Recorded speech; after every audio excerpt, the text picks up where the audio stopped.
இந்த இறைவார்த்தைகளை நம் இதயத்தில் ஆழமாக பதிய வைத்து ஒரு கணம் அமைதியாக சிந்திப்போம். வாழ்வின் ஓயாத ஓட்டங்களுக்கும் கவலைகளுக்கும் நடுவில் ஆண்டவரே என் ஆயர், எனக்கேதும் குறையில்லை என்று சொல்லும்போது நம் ஆன்மாவில் ஒரு பெரிய அமைதி பிறக்கிறது.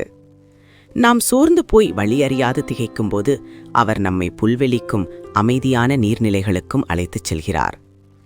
வாழ்வு சில நேரங்களில் சாவின் இருள் சூழ்ந்த பள்ளத்தாக்கைப் போல தோன்றலாம். தனிமையும் அச்சமும் நம்மை சூழலாம். ஆனால் நீர் என்னோடு இருப்பதால் நான் எதற்கும் அஞ்சேன் என்ற உறுதி நமக்கு தேவை. உங்கள் கைகளில் இருக்கும் சிலுவையோ அல்லது உங்களின் நம்பிக்கையோதான் அந்த ஆயனின் கோலும் நெடுங்கலியும். அவை உங்களை தேற்றும், உங்களை பாதுகாக்கும். உங்களை வீழ்த்த நினைக்கும் உலகத்தின் முன்னே அவர் உங்களுக்கு ஒரு விருந்தினை ஆயத்தம் செய்து உங்கள் தலைக்கு நறுமண தைலம் பூசி உங்களை உயர்த்துகிறார். இன்று உங்கள் பாரங்கள் அனைத்தையும் அந்த நல்ல ஆயனிடம் ஒப்படைத்து விடுங்கள். அமைதியாக இதயத்தில் சொல்லுங்கள், ஆண்டவரே, பேரன்பை நான் நம்புகிறேன். என் வாழ்நாள் முழுவதும் இல்லத்தில் நான் நிலைத்திருக்க அருள் தாரும்.